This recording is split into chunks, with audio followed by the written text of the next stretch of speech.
So I thought, man, all these musicians really need to start learning how to make their own videos for the music.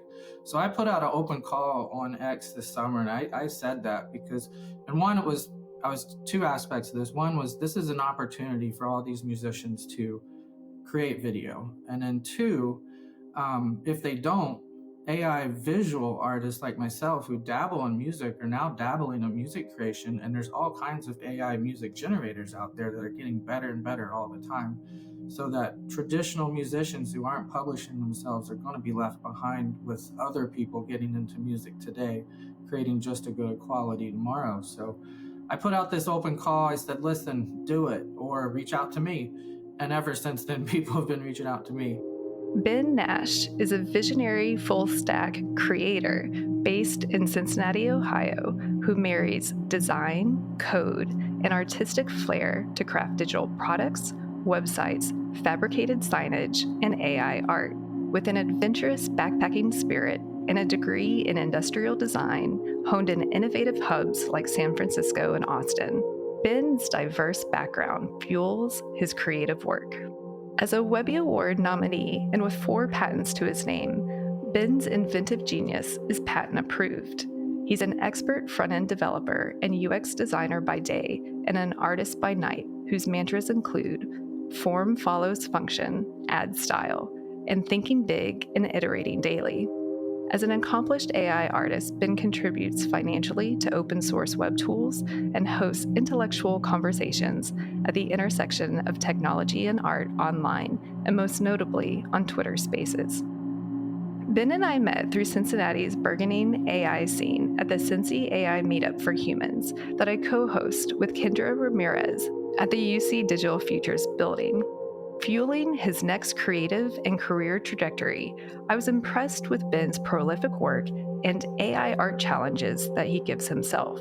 He's also part of the upcoming AI collaboration to recreate Terminator 2 as a parody. He's one of 50 artists who want to push the limits and showcase what is possible using the latest AI tools, which you'll learn more about in our conversation. In today's episode, discover how Ben collaborates with musicians on AI music videos and how he sees AI-generated characters emerging as the next celebrities, and his thoughts on the future of immersive video with Apple Vision Pro. We dive more into his DevNull project, which pushed Ben to create 12 music videos using one of his favorite AI video tools, neural frames. Our conversation includes other AI tools that he uses and is experimenting with, plus Ben's creative process and the democratization of creativity. Enjoy. Have you ever thought, what if this is all just a dream? Welcome to Creativity Squared. Discover how creatives are collaborating with artificial intelligence in your inbox, on YouTube, and on your preferred podcast platform. Hi, I'm Helen Todd, your host, and I'm so excited to have you join the weekly conversations I'm having with amazing pioneers in the space. The intention of these conversations is to ignite our collective imagination at the intersection of AI and creativity to envision a world where artists thrive. Ben, welcome to Creativity Squared. It is so great to have you on the show. Thanks, Helen. Thanks for having me. Appreciate it. Well, I heard your name a lot, Kendra Ramirez. As soon as I told her about my show, she's like, "You have to meet Ben. He's amazing." But for those who are meeting you for a first time, can you tell us who you are and your origin story? Yeah, for sure. My name's Ben Nash, originally born in Ohio, not too far from Cincinnati where we met, but grew up mostly in North Carolina. Went to NC State School of Design, where I got my degree in industrial design. Did that for a few years, but also studied computer science at a school and did my first HTML web page back in 1993, if you can believe it. So I had most of my career has been in web design and development for most of the 2000s, where I lived out in California, both LA, Northern California and Southern California, in LA and San Francisco mostly, but also a few years in Lake Tahoe. And then besides web development and web design, I've had some career in fabrication, manufacturing. I had a sign company when I lived in Texas for 7 years, where I still use digital tools such as CNC routers, plasma cutters, and laser cutters to make, again, digital designs turn into reality. And then recently, with um, with the AI, I definitely combined all those skills into what seemed to be the perfect perfect avenue for all of my passions. I've combined my use of digital tools to get back into more of a artistic realm. So I started calling myself an AI artist last year when I got into MidJourney and other tools, and these days I'm doing a lot with video and music, and consider myself now an influencer in that space. I've grown quite a bit online, especially Twitter, and working on my YouTube. And yeah, that's basically who I am today. Awesome. Well, it's so great to have you on the show. And we met at the in person in real life at the Cincy AI meetup for humans, which was so wonderful. Just to see you, but also there's such an emerging burgeoning community here in Cincinnati. And one of the things that you shared is that you gave yourself a 30-day challenge. And was that kind of the thing that kicked you off on this path? Yeah, for sure. Again, I got into Midjourney last summer. I think is when it was really released into its current form, and I wanted to do more than just static images. And so back then I called them slideshow animations, where you're just showing one image and another and adding music to the background. But yeah, it was about this time last year, end of October, that I did my first animated video with using AI art assets. And I was blown away. The first one probably took me 7, 8 hours to do 30 seconds worth or a minute, and I really loved it. And I thought, man, this has got some legs. I could take this somewhere. I did study a bit of animation back in college, back in the '90s, and did a lot with After Effects back then. So I had a little bit of a background with that, but did not touch that for almost 2 decades. So I was really excited to get back into that realm. And so, yeah, again, those first few took quite a bit of work, and I thought, this I have to get good at this. So I gave myself a 30-day challenge where every day I would publish at least once one video. It was minimum of 30 seconds was my goal. Closer to a minute is what I wanted. And man, I have not stopped. I've gotten up to maybe sometimes 60 minutes a week I'm publishing, which is crazy. And that's published video, 60 minutes worth. Some weeks aren't as prolific, and some have been more. And so that 30 days is now turned into a year. And I haven't stopped. I'm going to keep going. Oh, well, congratulations so much. And I'm even with these AI tools, the amount how prolific you are is extremely impressive. Um, and within the AI art that you delve into, it seems like the real passion lies at AI music videos. So, can you tell us a little bit more about your interest and how you got into AI music videos specifically? Yeah, I mean, I'll get the one secret is it's actually easier than telling a story sometimes. I mean, music videos can and should have a story, to be honest. But with AI art to begin with not being as especially last year, not being real film quality, a lot of the results can be pretty artistic looking. So music videos seem to lend themselves well towards that, where it can just be a bunch of artistic looking abstract images thrown together. So that's the secret there. Like they're actually easier than telling a 5 minute story sometimes. um yeah, the other aspect of this is, I grew up in a musical family. My mother taught piano, and I learned for most of my youth how to, and then tried to learn guitar for the past 30 years and failed always. So that was another aspect of this. Is I also want to make music myself and make my own music videos, whether it be from rock to rap to anything. I definitely want to be, my generation. I'm an X Gens person, so I would love to see myself in a MTV style video. So I want to be a rock star. So I'm aiming towards that. But at the same time, yeah, I love working with other musicians, especially people who have a lot are better than me at making music. So I've now made a name for myself in that space where even this morning, right before this call, I got another band reach out to me from Sweden. I seem to get a lot from that part of the world reaching out. So I'm working on about 5 different videos right now for different bands, all that reached out to me in the past few weeks. So it's yeah, I love working with musicians making their videos come to life.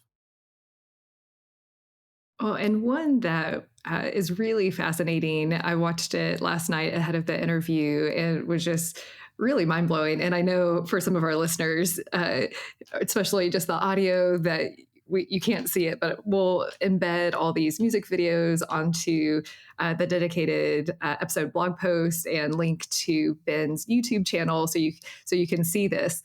But is DevNull, and tell us how you came to work with them, and then about the project itself. Yeah, so just to clarify too, there are 2 musicians in the world that go by the name DevNull. Again, I think one of them is in also Sweden, but the other one is in Brazil, and it's the Brazilian person I'm working with. And this summer, again, as someone who dabbles in music but making music videos, I realized there's a huge opportunity here for musicians to be making their own videos. And just like any creative person, musicians seem to record a lot, edit a lot, maybe not finish a project, have hard drives full of music sitting there unpublished, unreachable. And so I realized too, for their sake, to push their music out, platforms like YouTube and X are definitely going to get more reach than something potentially like creating a deal with a label and getting on Spotify. So I thought, man, all these musicians really need to start learning how to make their own videos for their music. So I put out an open call on X this summer, and I said that because, and one, I was 2 aspects of this. One was this is an opportunity for all these musicians to create video. And then 2, if they don't, AI visual artists like myself who dabble in music are now dabbling in music creation. And there's all kinds of AI music generators out there that are getting better and better all the time. So that traditional musicians who aren't publishing themselves are going to be left behind with other people getting into music today, creating just a good quality tomorrow. So I put out this open call. I said, listen, do it or reach out to me. And ever since then, people have been reaching out to me. So this guy in Brazil, DevNull, reached out and said, "Hey, I fit your profile exactly. I have dozens and dozens and dozens of tracks, a couple of albums worth that are just sitting here. I'm passionate about them, but I don't know what to do." So he shared a private website he made for us to collaborate on, and his album has about 21 tracks. And I fell in love with his music. It's mostly electronic music, dance music, but also goes into different realms like jazz and even some classical parts. So I love the album and was just fell in love with working with him too. So um, creative people can be across the spectrum of like, here, I recognize your talent, take it over, do whatever you want, or they can be completely control freaks and want to direct the whole process. But Devno in Brazil was really open to, he liked the work that he saw in mine. He said, just go for it. So with him, I with several of the tracks, I asked him more about each song. Is there a personal story behind them? Some of them he was really passionate about and gave a personal story behind it, and that really helped direct where the story would go. But some of them he said, nope, this one's up to you completely. I'd love to see your take on it, which was nice to have. And then the whole album has a overarching story about maybe a personal growth, finding themselves in life story. So I did about 12 videos within 2 weeks for him and that album. And, I put a pause on it after that. I had to get back to my life because that consumed those 2 weeks. But I'm going to finish that album because, again, I'm so in love with it. And through those videos, that helped expose him and me to more opportunities. So it was a really good project. And in particular, with those videos, I used a software package, another AI art tool called Neural Frames. And Neural Frames, it was just released a few months before that, if not weeks before that. And I've become one of the most prolific and most expert users of that platform. And I talk to that developer almost weekly on Zoom calls to talk about new features and bugs and such. So it's again, I'm getting deep with this process and really enjoy it. Yeah, and for our viewers who want to geek out about the more technical aspects of Ben's work, there I did watch the interview with the founder of Neural Frames, and you guys go really deep into the making of the series, which was really fascinating to watch. But one of the things that I thought was interesting in that interview was just kind of your creative process, especially with this band. Or this gentleman who didn't have lyrics to go with it. So, can you kind of walk us through, especially because you're so fast and do so much, like how you approach all of these projects from a creative aspect? Well, again, with him, I wanted to know more what these songs mean to him. He did have some titles that definitely caught my attention for each track, and I said, "Oh, there's got to be a story behind here." And yeah, correct. Without lyrics, it's often very hard to figure out what the song is about. But these songs are so emotional. I think I mentioned to you this morning that every time I watch my own videos that I created for him, I honestly tear up because the music itself is so beautiful, and I think in most of those tracks I captured it visually. So I, the application neural frames, what sets it apart from most any other AI video generator is you can continuously insert prompts throughout the timeline of a track, and you upload an image to begin with, and now you can upload images throughout. But you also upload the music track, and then the software will separate that music track out into its parts and pieces, such as like the drums and the voice and other bass line and such. And I can use controls within the application to visually react to those different sounds. So it creates for a very audio reactive video, and you can get dramatic with it or subtle. And every second or every frame of those videos, there's probably 5 or 6 different controls that are interacting to different aspects of the music. And so with that, I can somewhat tell a story throughout the video.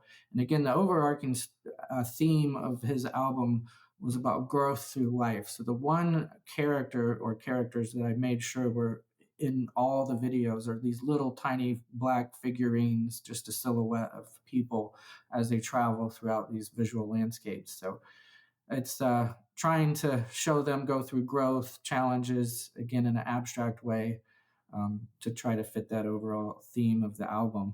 And then, yeah, there's so many subtle aspects that it would take forever to go through each song and visually point out this is what's going on here. But I do pay attention to every second, and it's not a set it and forget it routine. I'm constantly adjusting throughout.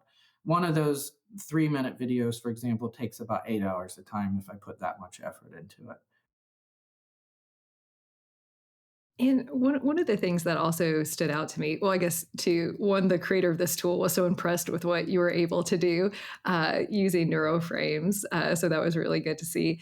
And how you described your own artwork, being you talk so much about like loving the texture of it. And when I heard that, in my mind, it was like your fabricator background was actually coming out and coming through your AI art. And so I was like curious, like how much, because I've said this before on the show, like subject matter expertise often influences the AI art, and everyone's individualistic styles also influences. But I was like really curious how you see like the tactile and haptic aspects of your background really coming through in the music videos and the videos that you're creating. Oh, I'm glad you brought that up, Helen. I haven't really put that together myself, but yeah, absolutely. My degree is in industrial design, and that covers aspects from studying, art to drawing to psychology of design, emotional responses to products, to engineering, to manufacturing. And one of the aspects that even in school that gets often overlooked is color and texture, and that is such an important aspect to design in general. And to me, what's new that I only recently discovered, again, something maybe was overlooked in college, but the other part of these pieces of art, these videos, is the audio aspect. Again, whether it's a musical track or if I'm doing a short story with people talking, the music and audio is, I like to say, is the unsung hero of video. It's so important. A great example was the movie trailers. If you watch a movie trailer with the volume off, it's not even 1/10 as impactful. It's all those swooshes and booms and bangs that make the trailer so emotionally fun. Um, but then taking that and trying to take someone who, a musician who knows how to add texture to his music, and then trying to visualize that in ways is just such a opportunity, I guess would be the way. And one additional element to neural frames, and specifically to this DevNull album, is I was using neural frames again for a few months or many weeks before I met DevNull, and right when I did meet him, neural frames added a whole new language model to neural frames. One that was released this summer, an open source one called Stable Diffusion XL. And Stable Diffusion XL is incredibly detailed, especially with texture. So yeah, I in my prompts, half the prompts are describing the texture of the scene, and I mean grid like neural wires covering rough fabric surfaces. I think fabric was in a lot of those prompts. So yeah, it's very responsive SDXL to my prompting. Oh, and that was one thing I was going to ask, if you could share an example of one of your prompts, just because your aesthetic is so specific and really impressive. Because I'm sure everyone's like curious what everyone else's prompts are. Yeah, for sure. Give me a little bit. Let's keep talking, and I'll pull up an actual neural frames video here and see what some of those prompts are. But Okay. yeah, I definitely do refer to textures, like I just said. And in one of your interviews that I watched, you said that you're always trying to move your style forward. How would you describe your style if you could now, or where you aspire for it to be? While I do like to be, um, well, most of my 2000s online, I was a very uh, prolific about politics and all that, and very combative. And so I'm trying to now try a whole new approach to social media and give uplifting, positive messages. So that's a part of it too. I still dabble in stirring the pot quite a bit, especially now, staying away from politics as much as possible, but back into even just the AI art community. I do like to get passionate about certain things, especially when I see people not try as hard as they should, because this is the opportunity of a lifetime. Um, so, yeah, my style and approach to my content, again, I do try to be inspiring in a good way. Sometimes, again, there will be some negative aspects to it. I recently did a video using neural frames about terrorism in the world, so that was had some rated R language in it, but um, yeah, I do try to keep continuously moving forward, not only with tools, but what I'm with my content. I'm definitely trying to do more storytelling and traditional, film in that regard. So, and then bringing actually storytelling over into the music video realm instead of just these abstract scenes like a slideshow. But um, I did find one of the DevNull videos and looking at some of the prompts here, and I'll go ahead and read this out loud. Yes, please do. So this one starts out. Okay, a music poster with abstract shapes and textured elements in the style of graceful balance, high dynamic range, duck core. Now, I don't remember where I got the term duck core, but that was probably from, I'll explain that in a sec. But detailed character design, industrial influence, circular shapes. So that's just one of the many prompts that goes into that video. And then, for example, the next prompt is about half the same, but I add in nostalgia, layered composition, circular abstraction, detailed characters. So it's very ambiguous terms sometimes, but when you do say in the style of graceful balance, that really does mean something to these language models, and it does pull out a specific style. So, um, and then circular shapes. Obviously, now it's going to throw in circles. So it's the abstract elements you can still control quite a bit of. It's not just throwing something at the wall and seeing what comes back. Here's some more in that same video. Um, Black and orange stylized artwork of electronic dance music in the style of techno organic fusion, again, circular shapes, sepia tone, dance, colorful, eye catching compositions, and again, graceful balance. That seems to be a theme with this video. So, those are, very abstract terms that actually mean stuff. It's you don't have to describe a a hip hop artist walking down the sidewalk, which I did last night. But it's you can get really detailed with just words that mean things and about texture and shapes and colors. For all of our listeners who are, imagining what the output of these prompts are, I guarantee that when you go and see the actual videos, your mind will be blown because whatever you're thinking, the output is just like so impressive. So again, we'll be sure to link and embed all these on the dedicated episode show notes. So thank you for sharing your prompts. And you said that you were going to get back to the what was it, the duck thing? How you came to that? Oh, yeah. So a lot of times I'll use even in the videos, I'll jump back. All my projects, typically take 6 to 10 different tools to get to the finish line. So when trying to target a specific style or texture or look, I'll use MidJourney even if I'm not using it for images. I'll use MidJourney's describe feature. So MidJourney describe, if you don't know, is where you can paste in an image to MidJourney and it'll describe it back to you in text. And so often I'll get weird words that I've never heard of before, like duck core, and I don't even remember what that means. But it's that's where a lot of these terms come from. It's using tools like Midjourney to describe images and see what that image is described as. So that's where that one came from. Good to know. Duck core. We can all go down a internet rabbit hole. Well, well, and the other thing that kind of stood out is your tech stack and how you're always testing new tools and how you use cross pollinate a bunch of tools.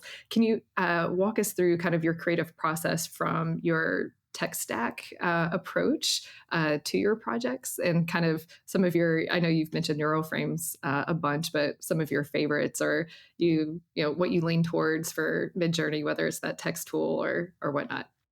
Yeah, I'll talk about a completely new project that I did yesterday. Actually, the past 2 days, published it last night. It was a rap video, and this one used quite a bit of tools to get to the final form.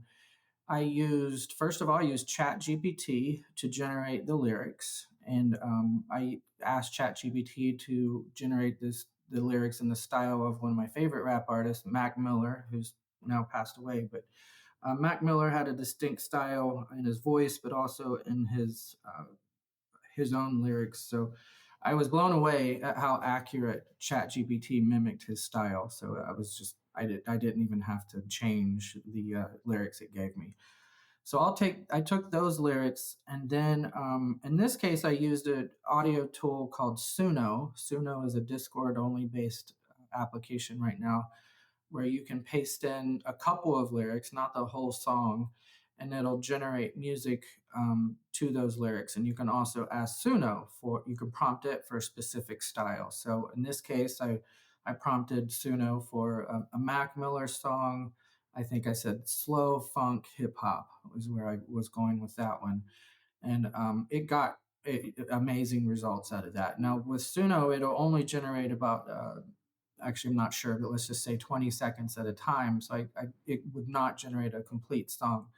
And each generation, it generates two different options, and each one is not always perfect, or either of them can, both of them can be bad. But so I generated several, dozen different parts to this potential song with pasting in about 4 lines of lyrics at a time, and got and then collected the ones that worked together. I edited those then together in Adobe's audio editor. What is it? Audition, and splice those together as one continuous track. And this had 3 verses. It had 2 or 3 versions of the chorus. It had a bridge. It had the outro, and an intro as well. So traditional song composition there for that. And so now I have my lyrics, my rapper, the voice, and the music to go along with it. But we're still just talking about audio. And then with this particular video, I wanted to animate text on the screen and then also have visuals behind it. So for this video, I used a new AI text to video generator called Moon Valley, and Moon Valley is this another just where you can input a prompt. So I took the lyrics from the song 1 line at a time and put them into Moon Valley, rewrote that line completely for each prompt because they weren't perfect as is from the song. And so just this one kind of did have a story to it visually. So someone wakes up in the morning, walks down the street, and then goes throughout their day. So I was trying to maintain that visual part of the video. And so from there, I generated 2.5 seconds, I think, is what comes out of Moon Valley for the short animations. So, and I did it in the style of anime. And so I have these cartoon 2.5 second clips coming out of Moon Valley that is just video, no audio to those. And then I edited them all together in a video editor called CapCut. And from there in CapCut, I put all the videos on top of the audio. And then I needed to do to animate text on top. And to animate text on top, CapCut actually has a really good AI tool that will listen to your music and generate captions, but it doesn't always work perfect, especially with layered music. So I tried a few different approaches to that, where I first had it, try to generate the captions from the song, and it only maybe got about 60 to 70%, and about 90% of that was accurate. So I then again when I generated the voice and music, it was generated together with Suno. So I had to I wanted to get a more accurate caption generator. So I used another tool that I just signed up for yesterday and already forgot the name, but it's an online tool that can separate out the voice from the music. And so I used that tool. It's an AI tool that does that.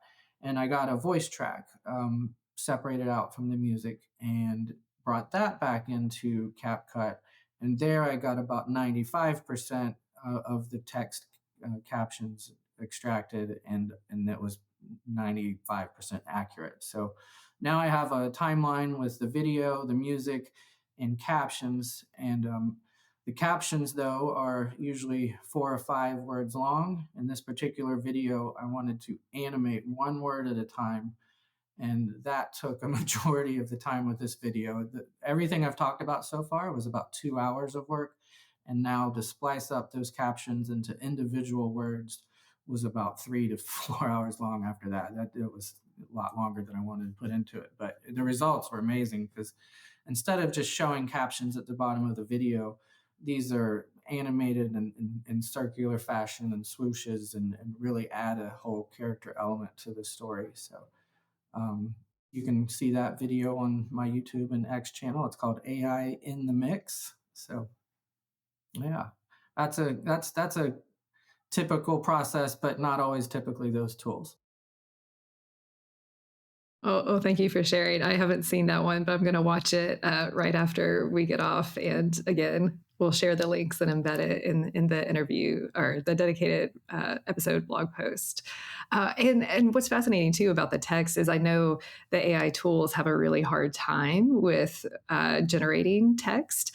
So it's really fascinating that you found one that does it right, because I feel like most of them are still working out the kinks on how to deal with fonts and text within the image generation. Yeah, no, in this case, it didn't generate well, I guess that's depends on how you put it. Yeah, I think in the example you're talking about would be more if you wanted to generate an image with a sign on a building and the sign reads, something accurately.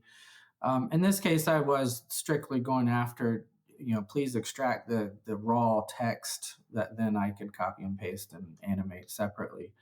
But yeah, I guess that's actually pretty Gotcha. similar. Okay. Yeah. I mean, it was literally the tool that is used for making the closed captions. So that's what I mean by um, extracting Uh, the text from the audio and placing them in the timeline with the audio. So it's yeah, it'd make more sense gotcha. when you My watch it. mind was somewhere else, but yes, that makes a lot more sense.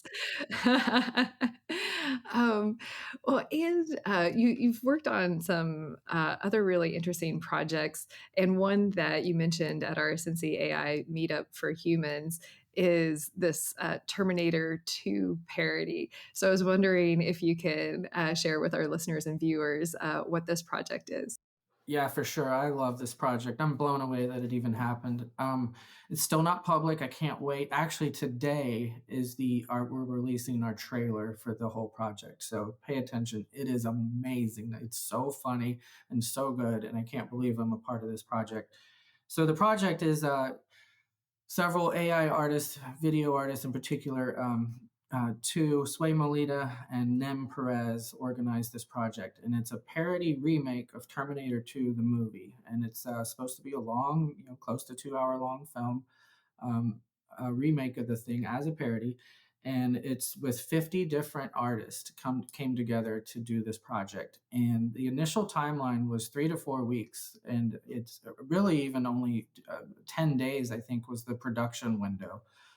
Not everybody finished their production in that timeline, but most people did. And there was still a few slots available to finish out, and then miscellaneous parts like the trailers and different social media teasers. But each artist was to produce a 2 to 3 minute segment from the original movie in a parody fashion, and used any style that artist sees fit. So the whole movie will be a jump from scene to scene to scene with different styles.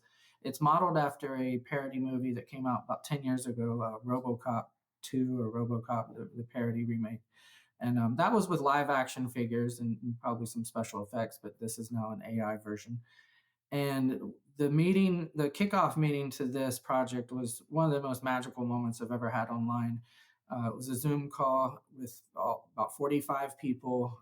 We all got to see each other's faces for the first time and talk. And these are people that had signed up for the project. And not everybody that wanted to be a part of it was accepted. It was definitely a selection process.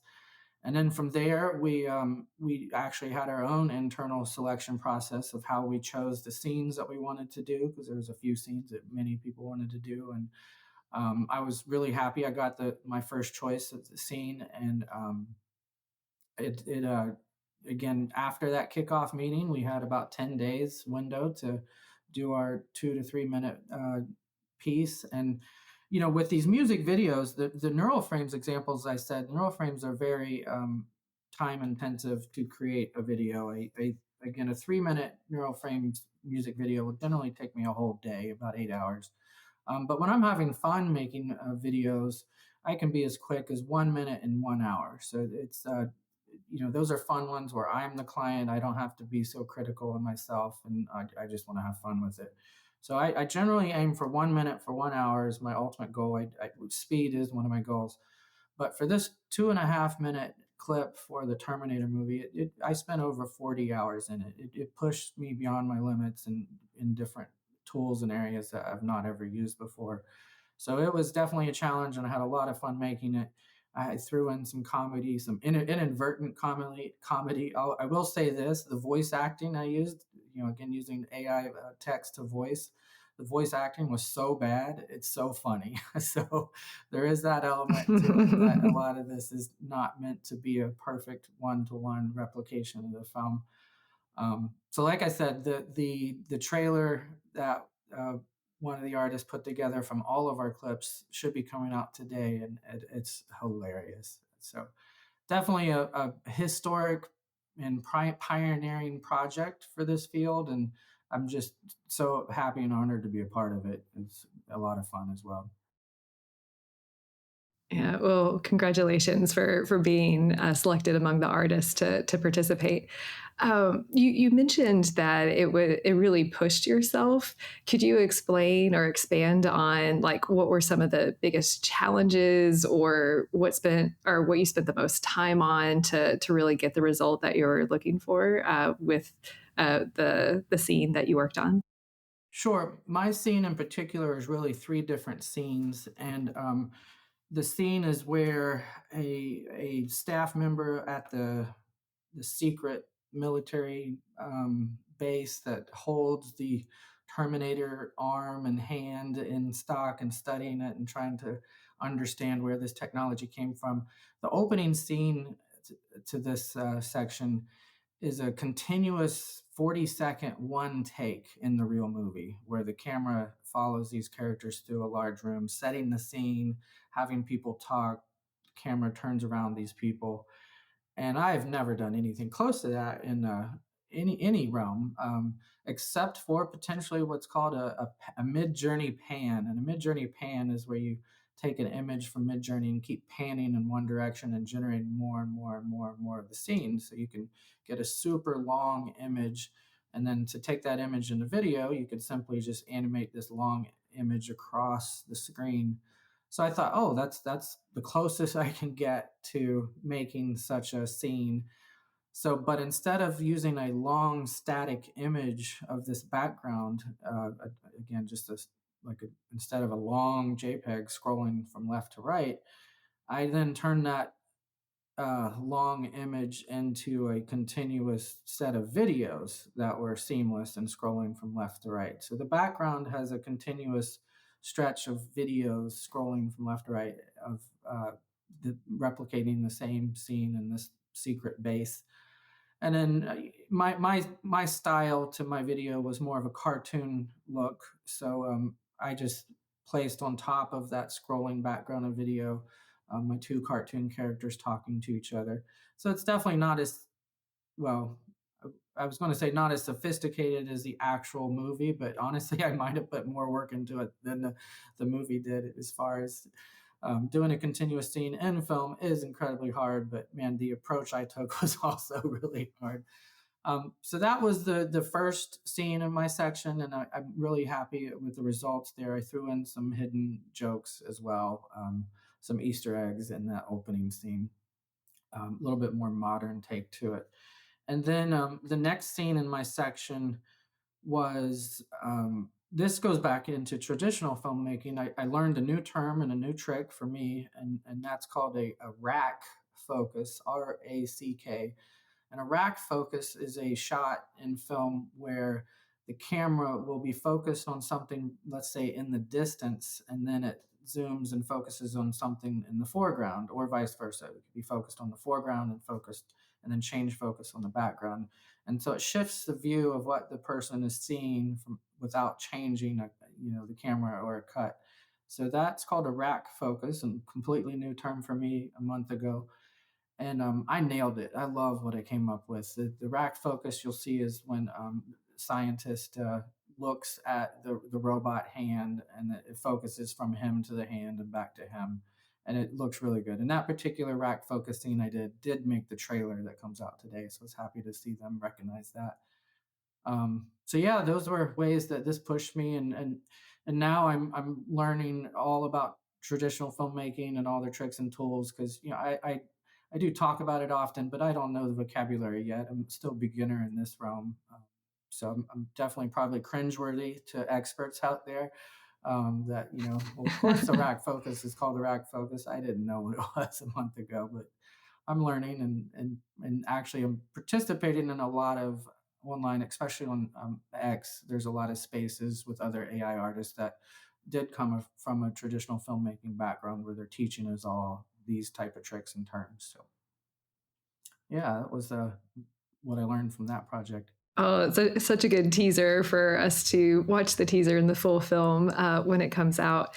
And well, one thing that comes through, especially when we met, and how you describe all your projects, is like how passionate you are as an AI artist and experimenting and pushing yourself through these tools. And I was just wondering if you could tell us in your own words, like what brings you so much joy in using and creating AI art. Good question. I think just as an artist, I just want to show people out there, look what I did. Look what I did. I want attention, like show me show me you like it. That's all I want to hear. If you don't like it, don't tell me. So I think, there's a bit of an ego there, but I also am just bursting at the seams. I'm a creator of art and just, this has allowed me to be a lot more prolific. I can go a lot faster. Fast has always been a goal of mine, even if I'm compromising quality sometimes. So I want to pump out as much as I can every day. It's an experiment as well. So the more I can pump out and share with the world and get people's happy, nice responses, the more I'll keep doing it and get more focused. Again, that's kind of how I started with AI music videos. Was I didn't plan that a year ago, and now that seems to be one of my specialties. So I'll keep experimenting and keep trying different tools and different elements. Again, I'm trying to get more into storytelling.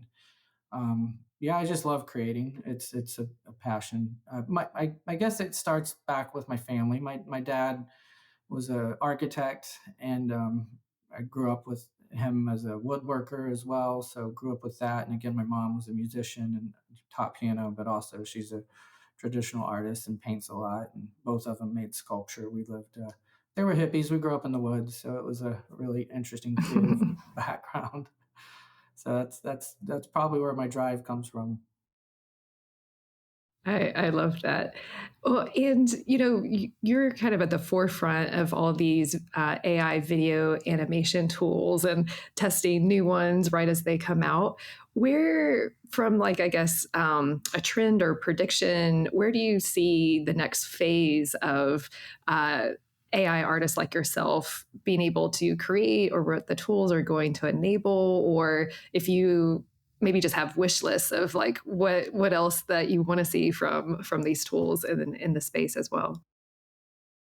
Good question.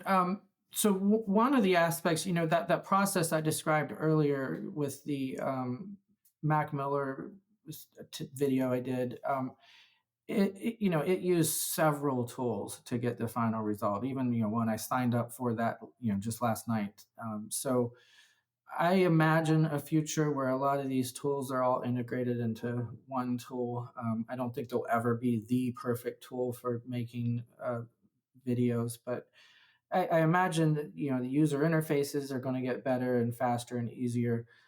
One of the text to audio tools I use is called Koki, COQUI, and Koki AI is their interface is amazing for generating different scenes and parts of scenes, and it seems to be really geared toward people who have generated audio for traditional film in the past. So a lot of the traditional filmmaking tools are starting to their paradigms and their traditional ways of going about things are now reaching their way into AI tools, which I really appreciate. Again, I don't know that realm so well in the past, and then vice versa too. We're seeing AI tools or AI technology get put into traditional video tools like Adobe Premiere. Adobe had their Adobe Max conference last week where they announced all kinds of new tools, especially actually with in Premiere now in the new version, it can detect your uh, audio, words, and captions, and then you can now edit video by selecting and copying and pasting the text captions instead of the actual video in the timeline. I find that an amazing, powerful tool, and hope to see a lot more of those integrations. So we're seeing it happen both directions: AI technology going into traditional tools, and then a lot of traditional tools, their setups reaching into AI tools that have come out. Um, yeah, I think storytelling and creating again what we think of as traditional film and television shows is going to be where we're going to see a major breakthrough in the next year. At this point, even though we're all trying to do stories, it seems like a majority of what people are making in this genre are just trailers to potential films and movies, which again, because trailers can be so powerful, especially with audio.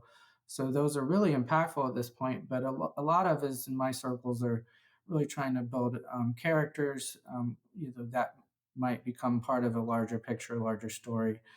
We're also starting to see people come up with their own intellectual property, so new characters that don't exist in the past. For example, we see a lot of people recreate, Star Wars and use traditional actors that exist in real life, like Arnold Schwarzenegger, for example. But we're starting to also see people create their own characters. There's a guy in Nigeria who created a character called forgot her name. Sorry, Princess something. But his character is huge, and he gets hundreds of thousands of views on every video he pumps out. And it's like a Disney character, and it's getting much more views and reach than a lot of Disney characters would today. So that's where I see a lot of people going this year. I no longer see the actor as a superstar. I see now the creator as a superstar creating these characters. So they don't have to compete; they can work together. In fact, Sway Molina, one of the organizers of the Terminator 2 remake project, he was an actor who's now using all these AI tools to create different versions of himself. In fact, he loves to place himself in his artwork, and he's creating extra characters that he interacts with and different storylines. And he's actually one of the first to actually create stories and have multiple videos of a series. So that's where I see this happening soon. It was kind of predicted by now we would see full length feature films. Just a few months ago, people were screaming that, but I think our Terminator 2 project will probably be one of the first, super long videos to come out. So yeah, hopefully we'll see this grow and blossom. Well, we'll definitely have to get you back on the show after it comes out. And one thing that you have kind of alluded to in this conversation, but also bringing up the Nigerian AI artists, is just how these tools are democratizing creativity and access, and how we're going to get so many more characters and stories outside of the traditional Disneys of the world. And I find that just like really, really exciting. So I was curious, like, if there's any other AI artists out there that you want to do shout outs, or who are inspiring you with some other really interesting projects as well. For sure. And I do remember it's Princess Jane is the character that our friend in Nigeria came up with. Um, One of my favorite AI artists that's very influential and helpful in this space is Dave Villava. And Dave Villava he does have a background in storytelling, but he spent his most of his adult life, past 20, 25 years in says corporate America. And he finally, through AI this summer, decided to leave his traditional office job where he did a lot of traveling and sales. I mean, it sounds like nothing like an AI artist. And now that he's working on AIArt full time, he's doing lots of X spaces throughout the week, interviewing other filmmakers, other AI artists and he's really focusing around the art of storytelling. And he had someone on recently that gave us all a bunch of reference materials, a lot of books, even like the vocabulary books of filmmaking and such. So he's really pushing the forefront of storytelling, and his artwork is amazing. I think in the past 2 months, I think he said he's produced 20,000 4-second videos with Runway Gen 2, which is one of the premier AI tools to create video. And so he's creating so much so fast, and he's discovered a lot of techniques. He's sharing those techniques daily. So yeah, Dave Villava is one for sure. And I mentioned Sway Molina, one of the organizers of the Terminator 2 project. He's an inspiration to us all as well. Um, yeah, I could keep going down the list. There's a lot out there. There's just so many people. And then my good friend, one more, Chet Bliss. Chet Bliss is starting to get into video as well. He's super prolific in images, and he's really a MidJourney heavy user. He's also now dabbling with Stable Diffusion, and he's approaching 180,000 images in the past year that he's created. And now he took on my challenge of do one video a day and you'll grow fast. So he's doing that now. It's happy to see Chet do that. That's amazing.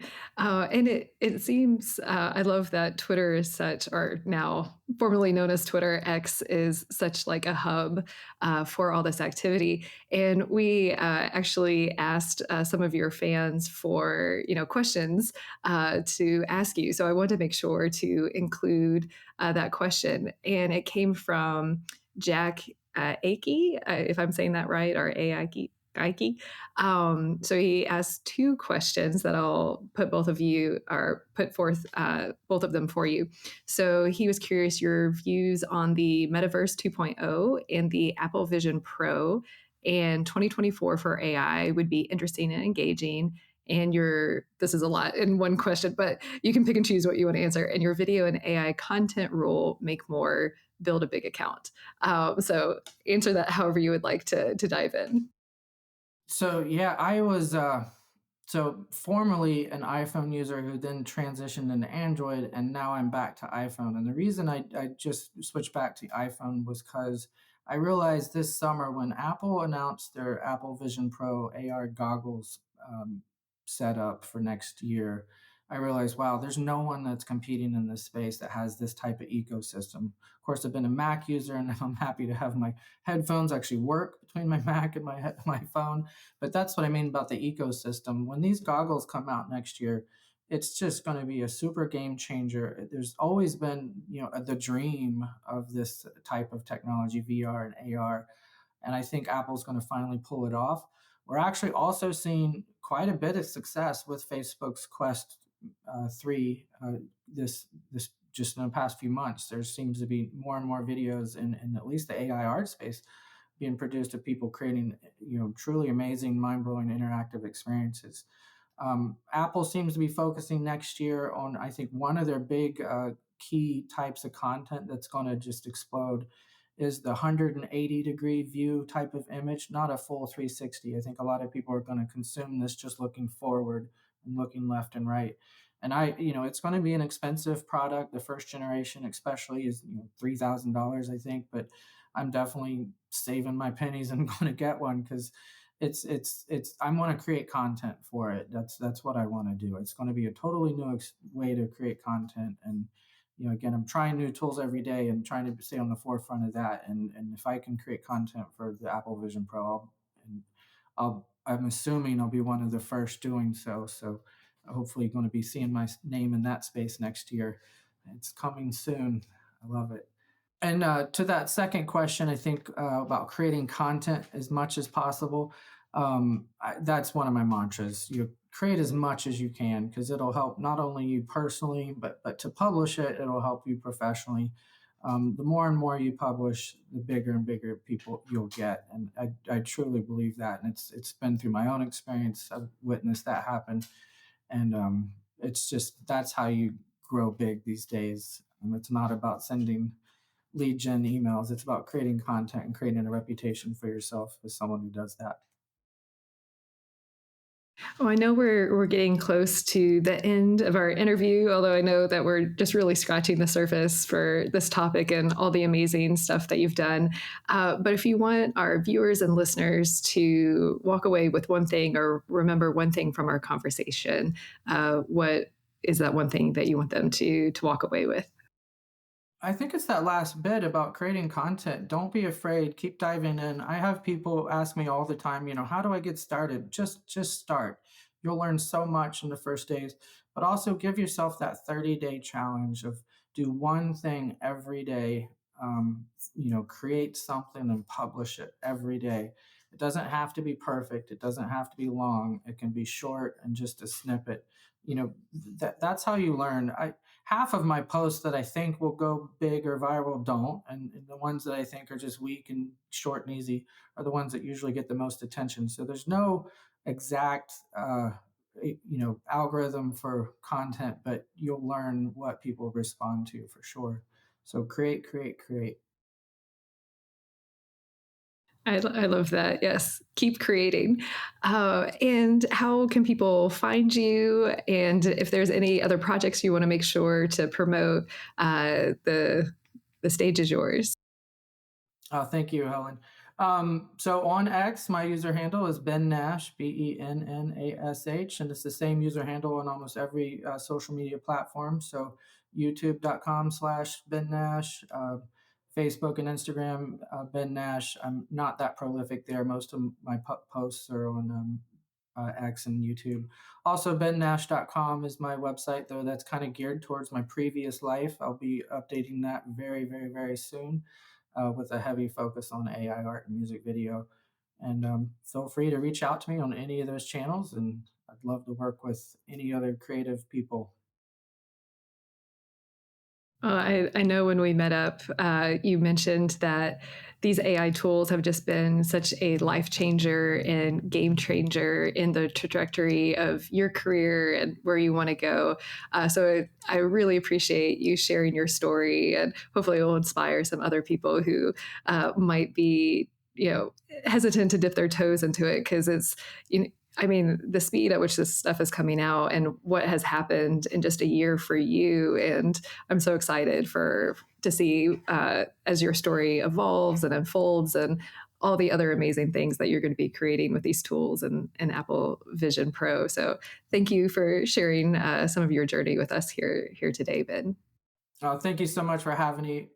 I appreciate this opportunity to share myself, and I also very happy to see your podcast and listen to it. It's also an inspiration to this space. So thanks for doing that as well. Thank you.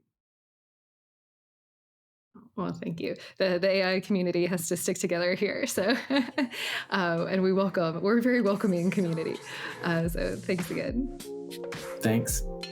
Thank you for spending some time with us today.